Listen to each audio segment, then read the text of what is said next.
Hey everyone, I just had a great coaching session with another manager who was struggling, as so many do, with not only giving the people that work for us or report to us of our time, but also controlling the amount of time we spend with them. It's a very, very common complaint I hear. Hey, I want to spend more time with the people that work with me or work for me, but sometimes I sit down with them and I want to spend 5 minutes and it ends up being 30 because they want to talk about all these things that are maybe important, maybe not important. I'm also just so busy that they're constantly having to interrupt me to be able to spend time with them, and I want it to be different. Anyone who leads or manages others has found this to be a struggle. So what do you do? First, I'd like to identify 3 main ways in which we are in contact or should be in contact with the people that we manage. The first way is what I call proactive planned time. Similar to when you were in college and your professor had office hours, you should have time set aside regularly and consistently on a calendar to spend time with the people who you work with. So for example, maybe you're managing a sales team, and so you set aside every week 15 minutes on the calendar for office hours with the people that report to you. Or if you're a manager of a customer service team, maybe you set aside a 30-minute session every other week or even once a month. But it doesn't matter, it's proactive and that time is set aside. People will learn after a while that if they have something they want to bring to you, they want to make sure you can spend time considering instead of interrupting you. They will hold those things for the regular proactive time. This isn't time that you go and grab them for 30 minutes. It's set aside and proactive. The second type of time is what I call shepherding time. This is time where you are actually interrupting them. So you're picking up the phone and calling them or pulling them aside in the office to just check in on how they're doing. It's very important that when you do this, you let them know how much time you're going to spend. It might sound like this.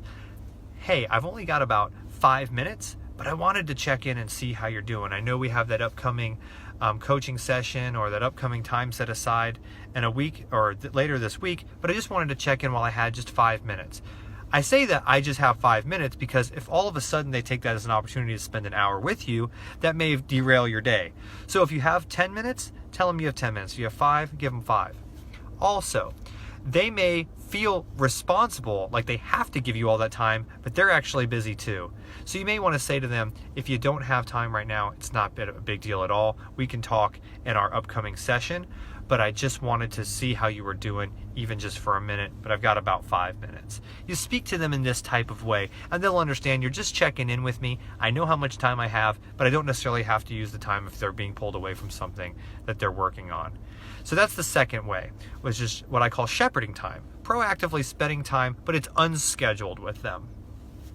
The third way is what you're used to, which is reactive time. This is time when they're calling you because they need help, they've got a question, a complaint, whatever.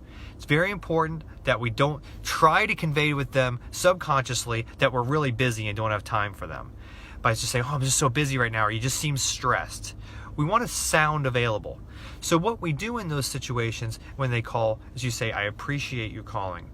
I've got about 10 minutes till my next commitment. That next commitment might be time doing administrative work. It doesn't have to be something that's necessarily on your calendar. You're committed to doing administrative work today. You're committed to other calls. So you're not lying when you say, I've got about 10 minutes I could spend with you. But let them know, hey, thanks so much for calling. I've got about 5 minutes. Is what we have to work on going to take about 5 minutes, or do you need more time? If they need more time, then you say, let's spend 5 minutes now, and then we can also schedule more time later. You're controlling the amount of time you're going to spend, but without seeming unavailable. And again, make sure you don't do that with a hurried voice and a real sense, a subconscious way of conveying to them, or a passive way of conveying to them, I'm really busy and you're interrupting. That makes them feel less valued. So if you practice all 3 of these things, you'll be fine. If you don't practice the first one, that proactive coaching time set aside, and you only practice the other 2, then they're always going to feel like you're taking from them and giving them scraps. But when you practice all three, even when you are hurried and can only give them 5 minutes of time, it's not a big deal because you've set aside regular, consistent time for them as a habit, and even check in with them once in a while. So the interruptions, which you're only allowing a few minutes for, isn't really a threat to your leadership and their respect of you. I hope these things have been helpful for you. If you have any questions, feel free to email me, hit me up on social media. Love to hear your thoughts. Thanks.